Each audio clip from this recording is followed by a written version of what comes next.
The Valkyrie were healers, and they had been healers for 10,000 years, before anyone in the galaxy could remember a time when they were anything else. Their homeworld of Cephas Prime was a beautiful place, a world of silver forests and gentle oceans that orbited a golden star in the Andromeda fringe. And from this world, they had sent their ships to every corner of known space with a single purpose that never changed: to help those who suffered, to heal those who were sick, and to comfort those who had lost hope. They asked for nothing in return because asking for payment felt wrong to them. And their biology made violence impossible, since their bodies would shut down if they ever tried to harm another living creature. So they became the galaxy's caretakers, the ones who arrived when plagues swept through colonies and famines threatened entire species. Every civilization in the galactic concord owed them a debt that could never be repaid. And everyone knew this truth, even if they rarely spoke it aloud. High Matriarch Selani had led her people for nearly a century, and she had watched their good work spread across 1,000 worlds. But she had also watched something dark rising in the outer territories, where the dominion of Keth had been growing stronger with each passing decade. The Keth were conquerors who believed that strength was the only thing that mattered. And they looked at the Valkyrie and saw something they wanted to possess: healers who could keep their soldiers alive, scientists who could create biological weapons, an entire species that could be bent to serve their war machine. When the Dominion's ambassador arrived on Cephas Prime, he did not bow or show respect as other visitors did, but instead walked into the Hall of Healing as if he already owned it and presented his demands to Selani without any pretense of courtesy.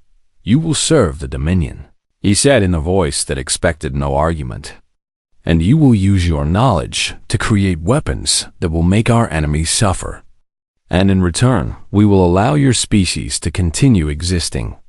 Selani looked at this creature, who had come to her world with threats and ultimatums, and she felt something she rarely felt: a deep and terrible sadness for someone so lost in darkness that they could not see any other way.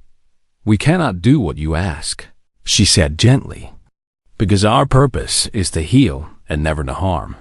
And even if we wanted to help you in this way, our bodies would not allow it, since violence is poison to our kind." The ambassador smiled, but it was not a kind smile, and he leaned forward with eyes that held no warmth at all. "Then you have made your choice.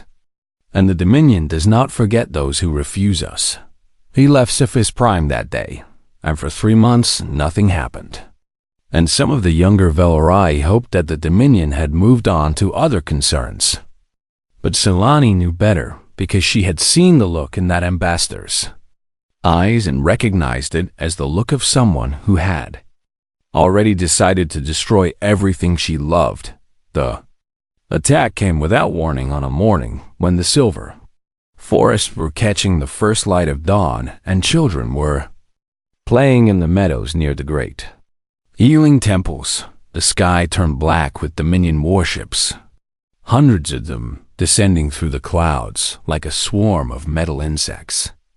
And before anyone could react, the bombardment began with weapons that turned cities to glass and forests to ash in seconds. Selani was in the capital when the first strikes hit, and she watched in horror as buildings that had stood for millennia collapsed into rubble and flames, consumed everything her ancestors had built.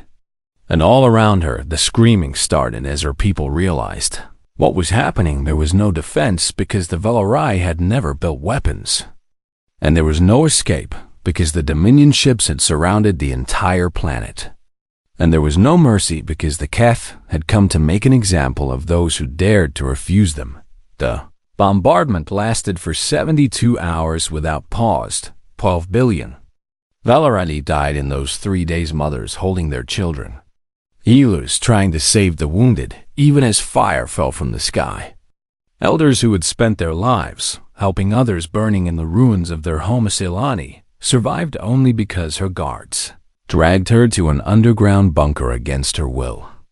And she spent those 72 hours listening to the screams above and praying to gods.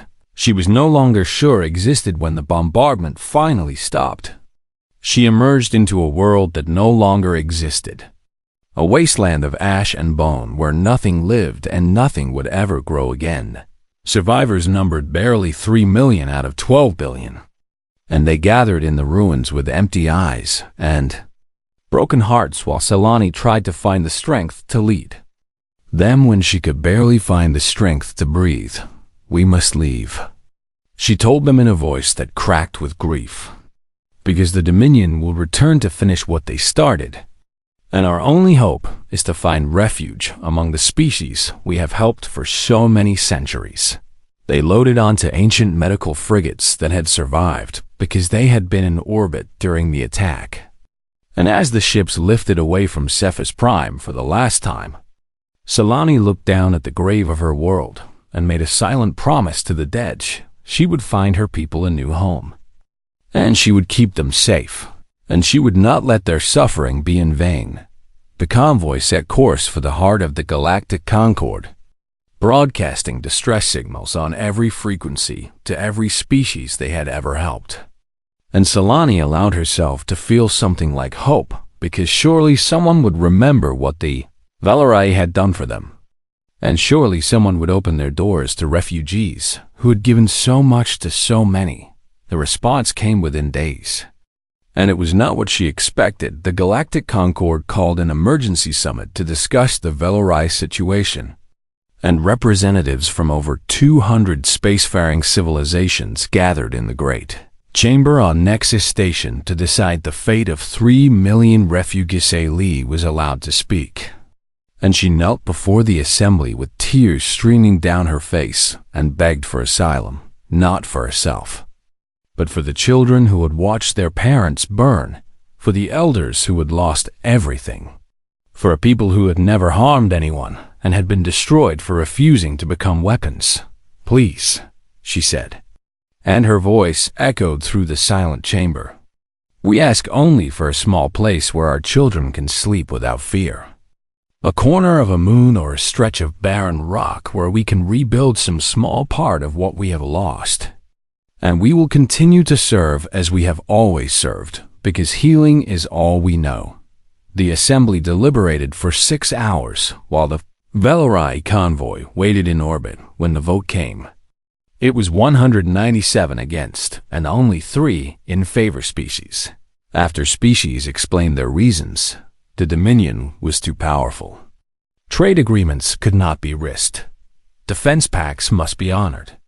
And surely the Valerai understood that politics were complicated and sometimes hard choices had to be made. Selani listened to civilizations her people had saved from extinction, explain why they could not offer even a single moon to the refugees who had given them everything. And something inside her broke that day. Something that had believed in the goodness of the universe. The convoy was ordered to leave Concord space within 48 hours as their ships turned toward the outer rim were uncharted. Systems held only silence and cold stars. Selani sat alone in her quarters and wondered if this was how her people would end drifting through the void until their food ran out and their engines failed and they became ghosts. Among the stars, she did not know that far away, in an unremarkable solar system on the edge of explored space, a small blue world had been listening to their distress calls and was already preparing a response that would change everything. Earth was a young world by galactic standards, a planet that had achieved faster than light travel only 40 years ago and had barely begun to explore the stars around it. And the great civilizations of the Concord viewed humans as children, playing in the shallow waters while the adults conducted serious business in the deep ocean. Humans had not been granted membership in the Concord because they were deemed too primitive and too emotional and too unpredictable. And most species expected them to destroy themselves within a few centuries, as so many young civilizations did.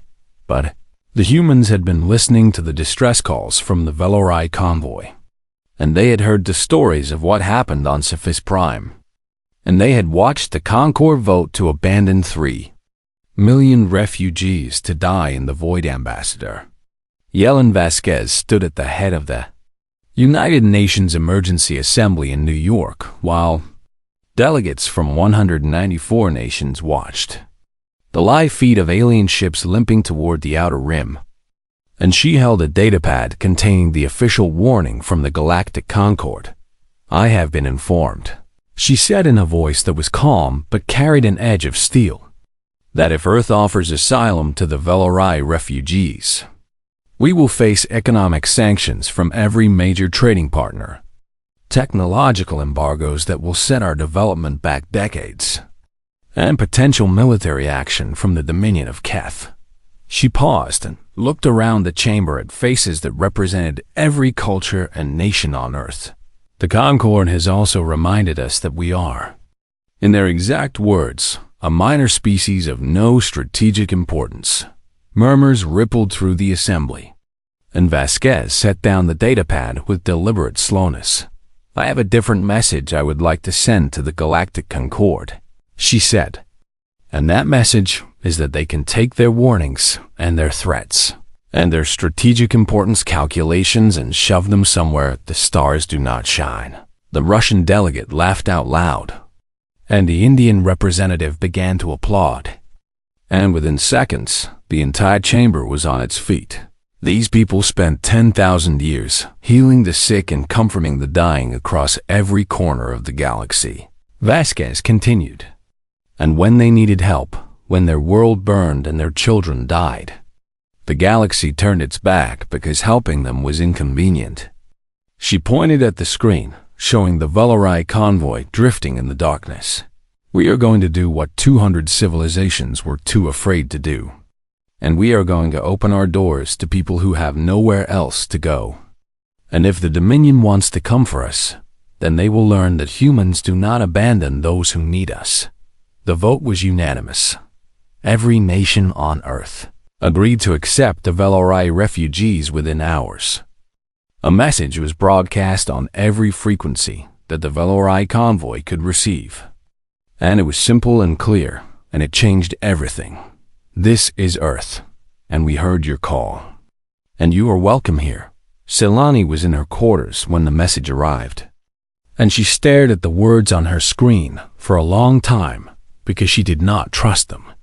Because she had learned that hope was a dangerous thing that could break you worse than despair ever could.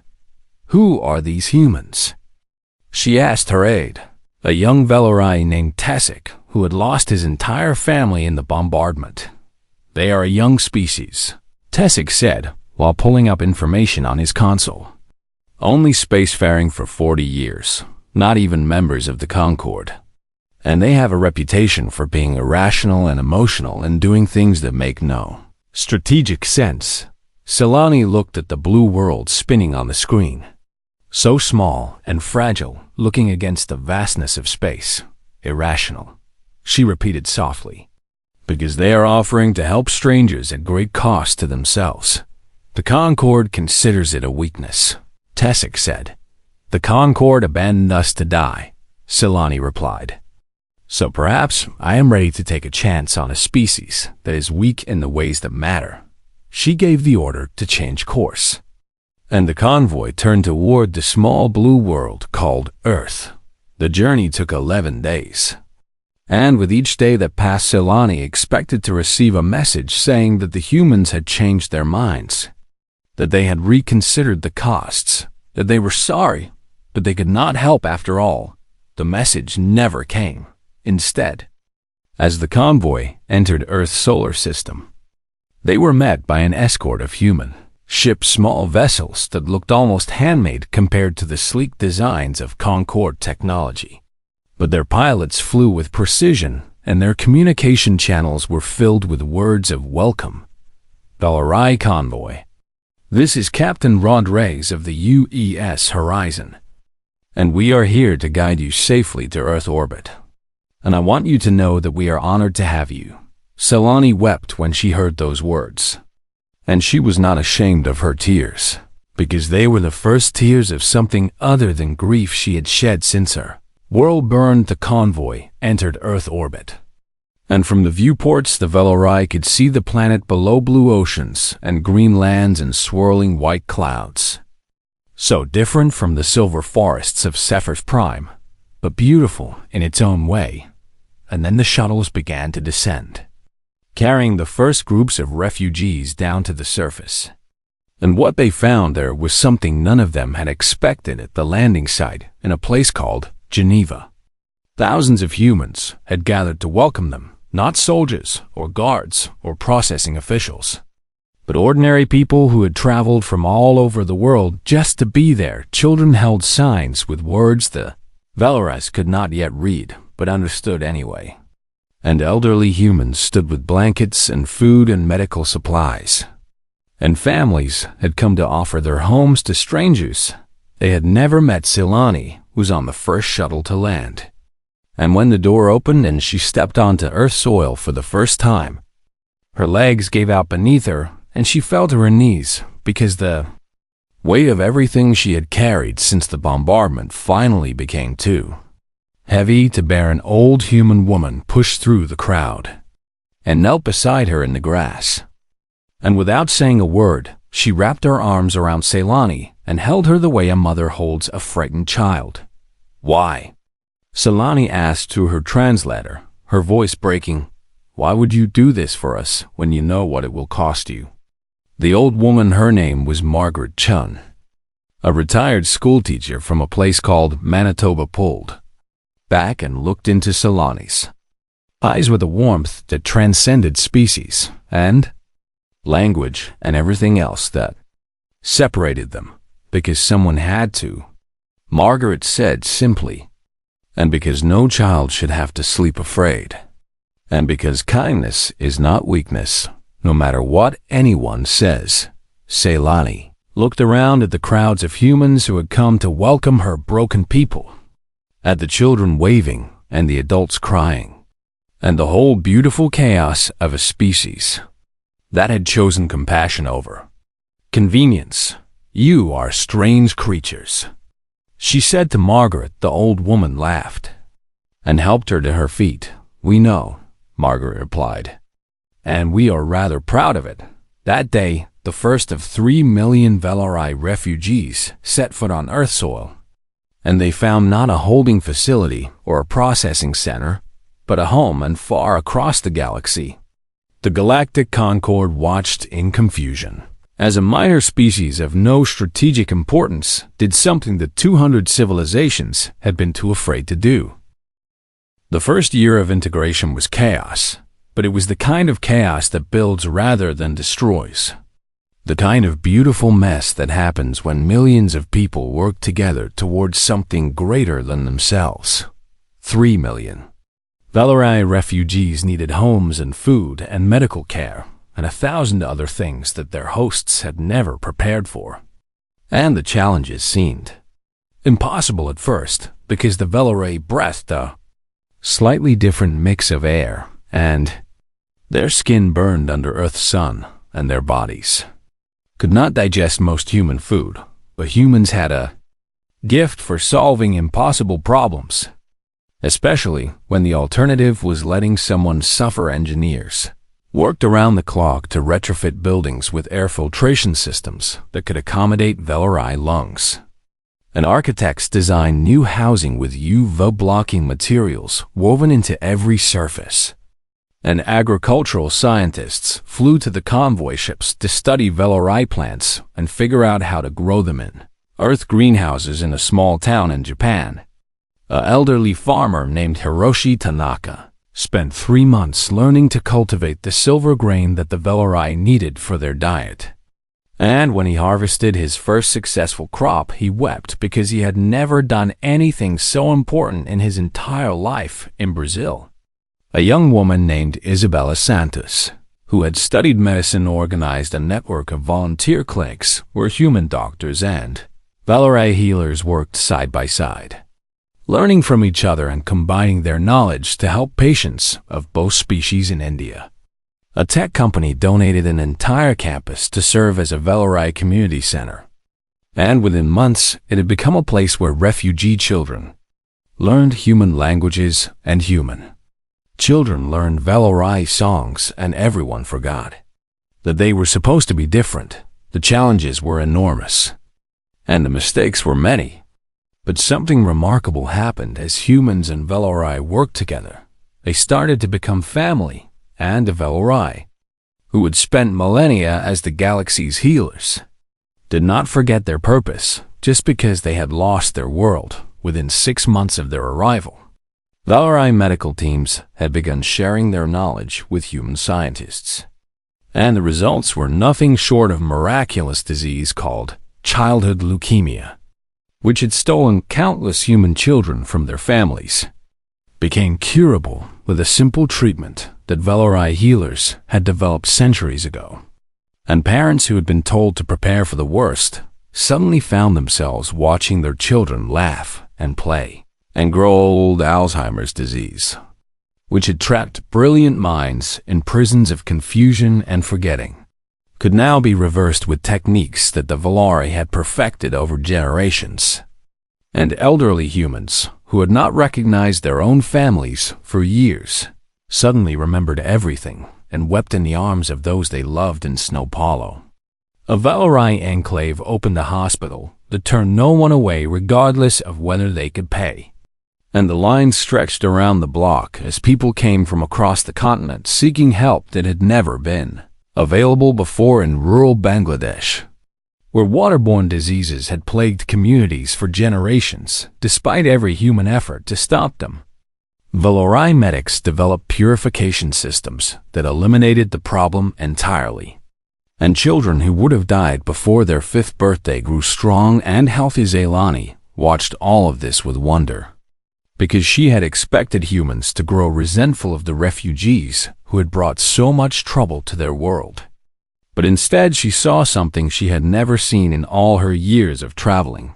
The galaxy. She saw a species that grew kinder the more they gave. Margaret Chun, the retired schoolteacher who had held Ceylani on that first day, became her closest friend and guide to understanding humans. And one evening, as they sat together watching the sunset paint the sky in colors that reminded Ceylani of home, she asked the question that had been burning in her mind for months. "The Concord said you were primitive," Ceylani said. "And they said you were emotional and irrational, and that you would destroy yourselves within a few centuries." Margaret laughed and poured them both more tea. "They're probably right about the emotional and irrational parts," she admitted. "Then how do you explain what your species has done for us?" Ceylani asked. "You have rebuilt your economy to accommodate millions of refugees. You have changed your cities and your farms and your entire way of life. And you have done all of this while knowing that the Dominion may come to punish you for your kindness." Margaret was quiet for a moment, watching the last light fade from the sky. "We have a history," she finally said, "that is full of terrible things, wars and genocides and cruelties that I am ashamed to speak of.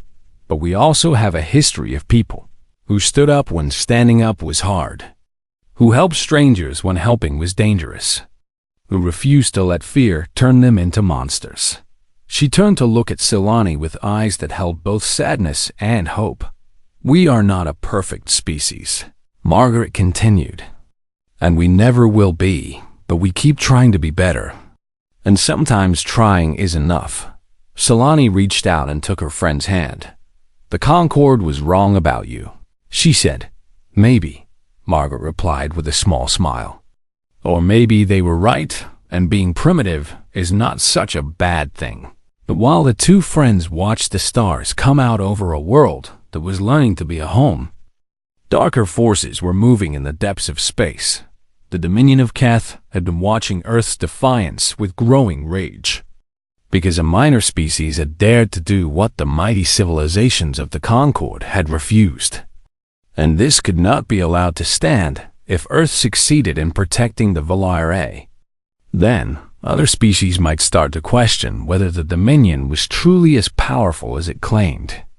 And questions were dangerous things that could spread like fire through dry grass. The Dominion High Command met in their fortress world and made a decision that would echo across the galaxy. They would send a war fleet to Earth, not Just enough ships to threaten, but enough to conquer. Enough to make an example that no one would ever forget. The ultimatum arrived 18 months after the first Velori refugees had landed. Surrendered the Velori within 30 days. The message said, "Oh, the world called Earth will burn as Cephas Prime burned.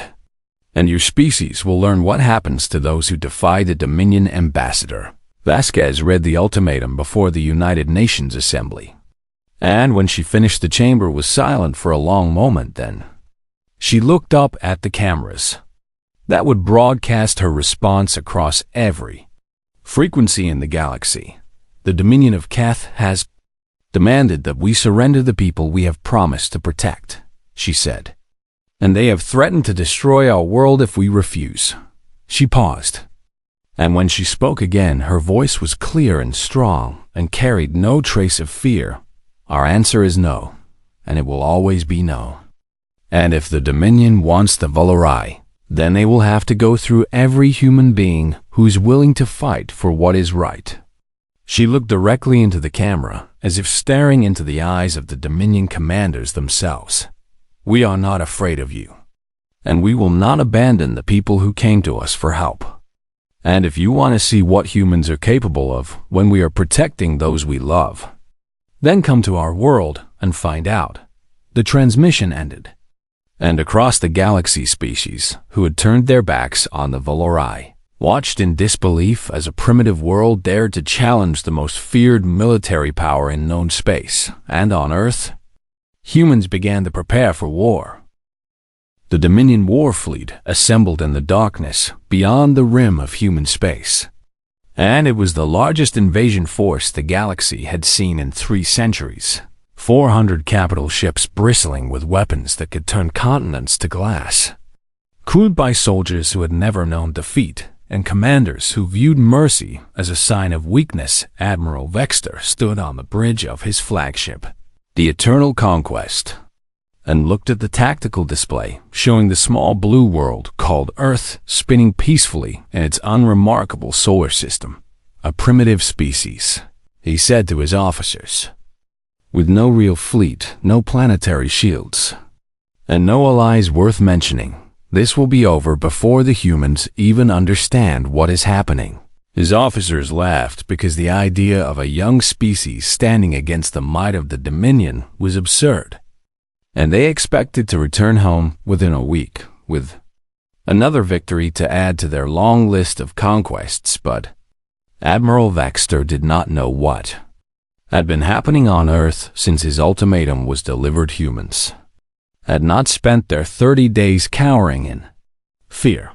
They had spent them preparing with a focus and determination that would have surprised anyone who thought they were merely primitive beings stumbling through. The Cosmos engineers had worked day and night reverse engineering every piece of alien technology they could acquire. And scientists had collaborated with Velori researchers to develop shields and weapons and propulsion systems that no one expected from a species. So young factories around the world had operated in triple shifts, producing ships and weapons and defense systems with a speed that seemed impossible. And volunteers had lined up by the millions to serve because they understood that they were fighting for something more important than their own survival. And something else had happened, something that Admiral Vexter could not have predicted. Earth had made friends. The Relari were a species of traders that the Concord had dismissed as irrelevant. Merchants who traveled the space lanes selling goods and information, but who had never been considered a military power worth noting.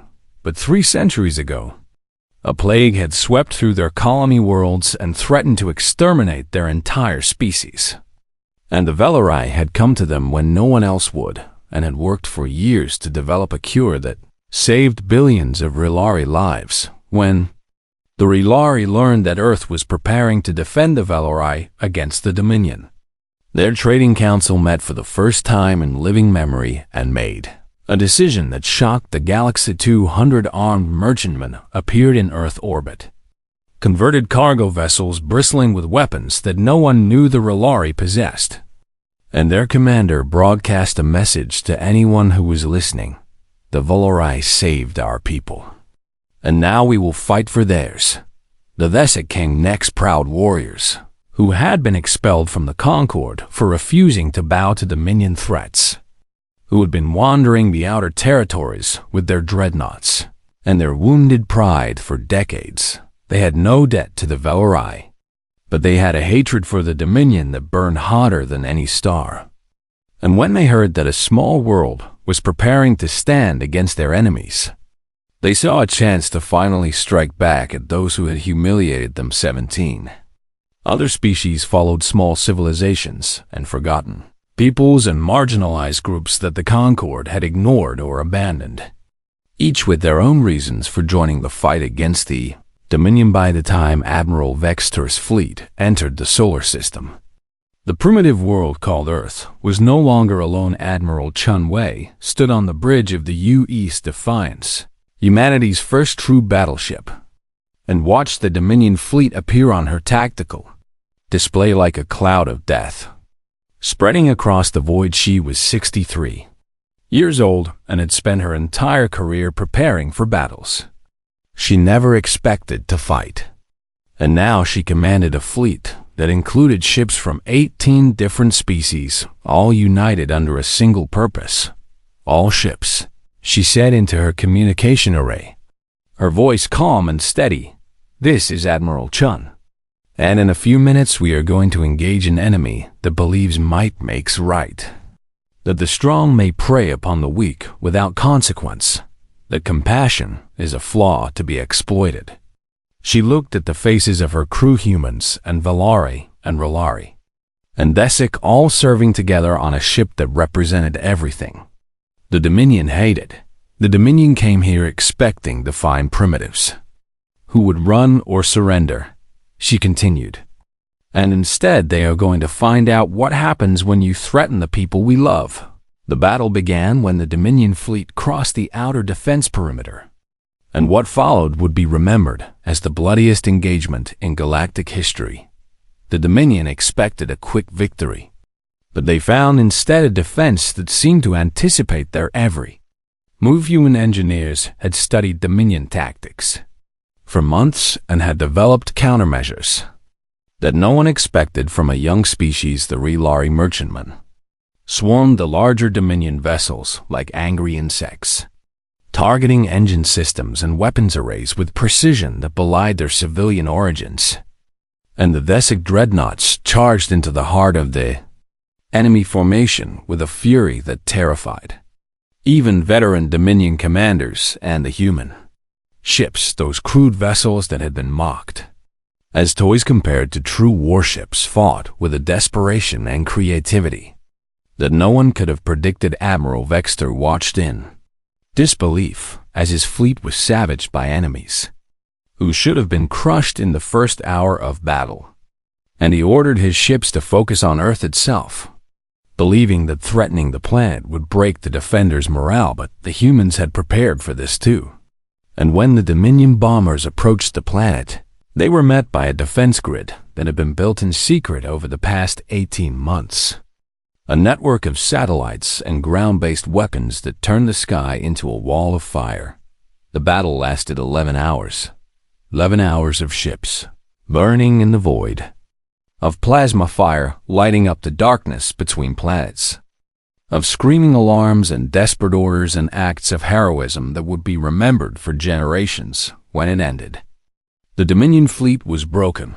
312 of their 400 ships drifted as wreckage in Earth orbit, and the survivors fled toward the outer system with their drives pushed to maximum, carrying tales of a species that fought like demons and refused to surrender, no matter the cost. Admiral Vextor was among the dead, his flagship destroyed by a combined assault from the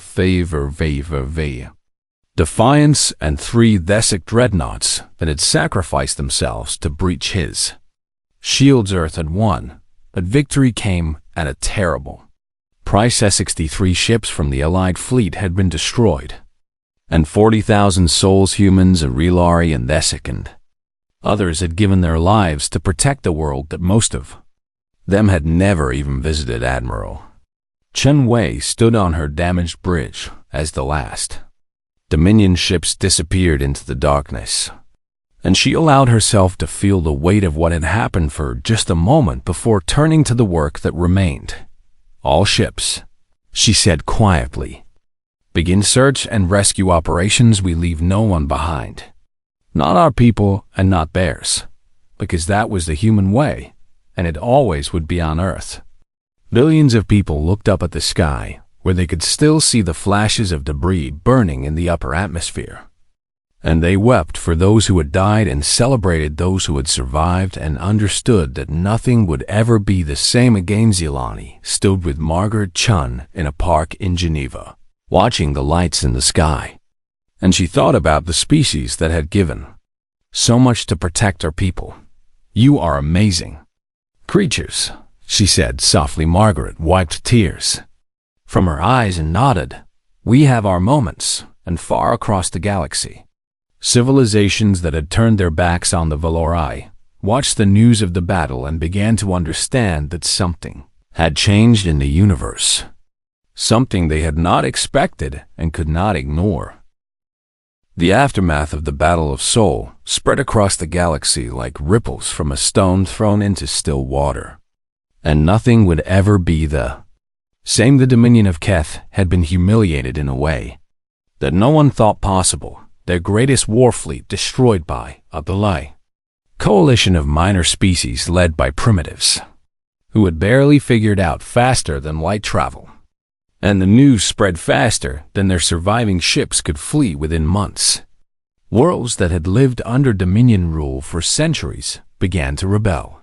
Because if a young species like humanity could stand against the conquerors, then perhaps the Dominion was not as invincible as everyone had believed. Within a year, the Dominion faced uprisings on a dozen fronts.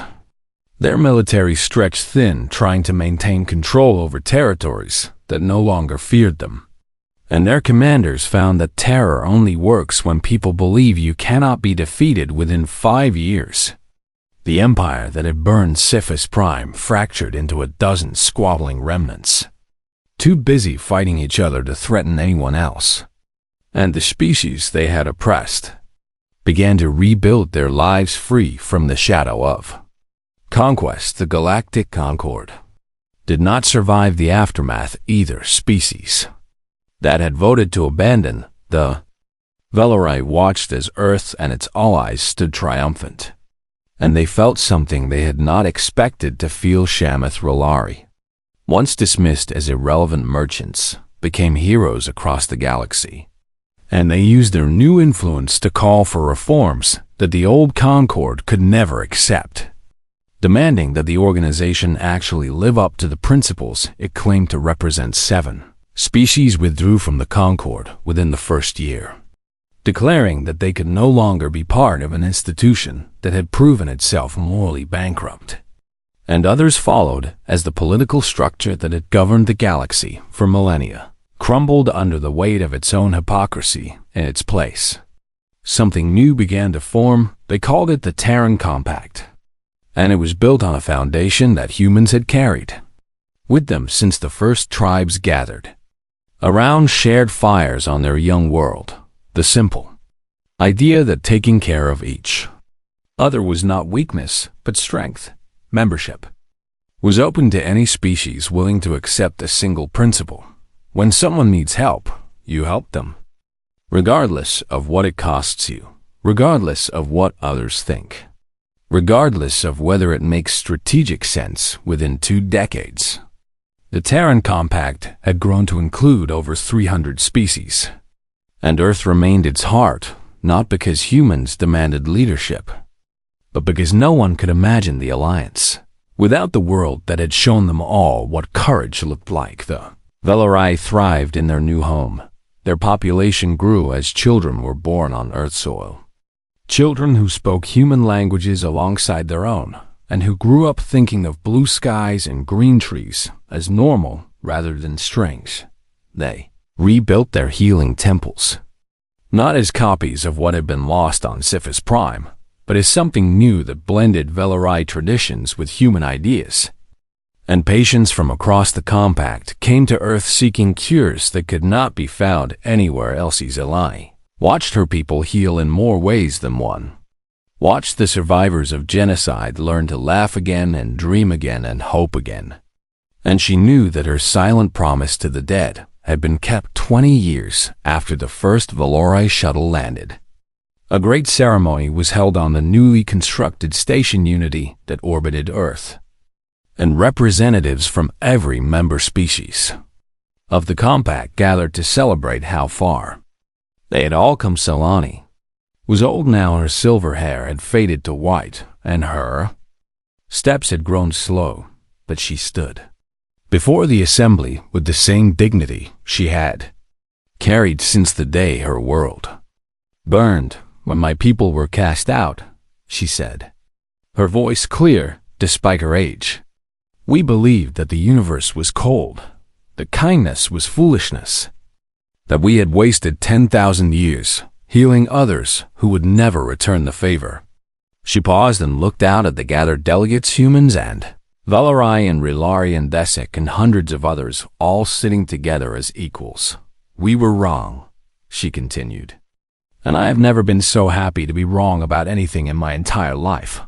She turned toward the human delegation, where Ambassador Vasquez sat with a smile on her face. You opened your gates when the galaxy closed its doors, Zelani said. And you fought for strangers, and you bled for refugees. And when the universe told you that compassion was weakness, you looked the universe in the eye and told it that you did not care. Her voice trembled with emotion. But she pressed on. You reminded us all of what we could be, she said. Not perfect beings without flaw, but creatures who keep trying to be better even when trying is hard, who refuse to let fear turn them into the thing they fear. The assembly erupted in applause that lasted for several minutes. And when it finally faded, Zelani raised her hand one more time. There is someone here today, she said, who I want you all to meet, someone who represents everything that makes humanity special. Not a general or a politician, but an ordinary person who did an extraordinary thing. From the human delegation, an elderly woman rose and made her way slowly to the stage, helped by a young Valori who held her arm with obvious love. Margaret Chen was 93 years old now, and her body was frail, but her eyes were still bright with the same warmth they'd had held 20 years ago when she knelt beside a broken alien woman on a landing field in Geneva. Zelani took her friend's hands and faced the assembly. This woman helped me when I had lost everything, she said. And when I asked her why she would help a stranger, she said something I have never forgotten. She looked at Margaret, and 20 years of friendship passed between them in a single glance.